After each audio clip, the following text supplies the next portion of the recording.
চারপাশে ঝলসে যাওয়ার মতো গরম, মাথার উপর তীব্র রোদ। আরেকদিকে পুকুরে কোমর পানিতে বসে আছেন কয়েকজন মানুষ, যাদের চারপাশ ভর্তি টকটকে ঝাল কয়েক টন টাবাস্কো মরিচ, যা সাধারণ মরিচের তুলনায় 2 থেকে 5 গুণ বেশি ঝাল। তীব্র গরমের মধ্যে যে যত বেশি এই ঝাল মরিচ খেতে পারবেন, তিনি পাবেন 24 ক্যারেটের স্বর্ণ মুদ্রা। এটি কোনো সিনেমার দৃশ্য নয়, বরং বাস্তব, যেখানে চলছে এক ভয়ঙ্কর কিন্তু মজার খেলা, ঝাল মরিচ খাওয়ার প্রতিযোগিতা। কে কম সময়ে সবচেয়ে বেশি মরিচ খেতে পারবেন তা নিয়ে চলছে তীব্র লড়াই। তবে ভয়ের কিছু নেই, তীব্র ঝাল খেয়ে যদি জ্ঞান হারান, সেজন্য রয়েছে চিকিৎসক। সব মশার বিরুদ্ধে সুরক্ষা দিতে এলো বসুন্ধরা এক্সট্রিম অ্যারোসল, মশার বিরুদ্ধে এক্সট্রিম সুরক্ষা। চীনের হুনান প্রদেশের নিংজিয়াংপো এলাকায় প্রতি বছর আয়োজন করা হয় এই অদ্ভুত আর ভয়ঙ্কর মজার উৎসব, যা চিলি ফেস্টিভ্যাল হিসেবে পরিচিত।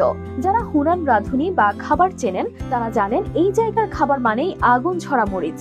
এই ফেস্টিভ্যালে হয় মরিচ খাওয়ার প্রতিযোগিতা, যা শুরু হয় ভয়ঙ্কর উত্তেজনায়, যেখানে সবাই বসেছেন পানি ভর্তি পুকুরে। তাদের চারপাশে ভাসছে প্রায় 3 টন মরিচ। এছাড়া প্রতিটি প্রতিযোগীর হাতে ছিল 50টি করে টাবাস্কো মরিচ, কোভিল হিট স্কেলে, যার তীব্রতা 30,000 থেকে 50,000 পর্যন্ত। যিনি সবচেয়ে কম সময়ে এমন ঝাল মরিচ খেয়ে ফেলতে পারবেন পুরো 50টি, তিনি পাবেন স্বর্ণ মুদ্রা। তবে পেছনে সতর্কতা হিসেবে রাখা হয়েছিল ডাক্তার। প্রতিযোগিতা শুরু হতেই নজর কাড়েন এক স্থানীয় তরুণ তাং শুয়াই হুই। তিনি যেন কামানের গুলির মতো একটার পর একটা মরিচ মুখে পুরে দিচ্ছেন। ঘোষক তখনও কথা বলা শেষ করেননি, তাং ততক্ষণে শেষ করে ফেলেছেন পুরো প্লেট।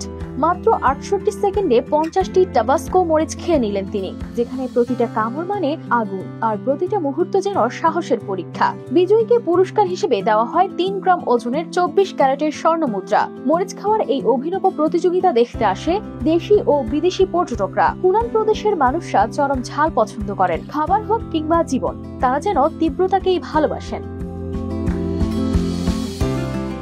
News desk, RTV।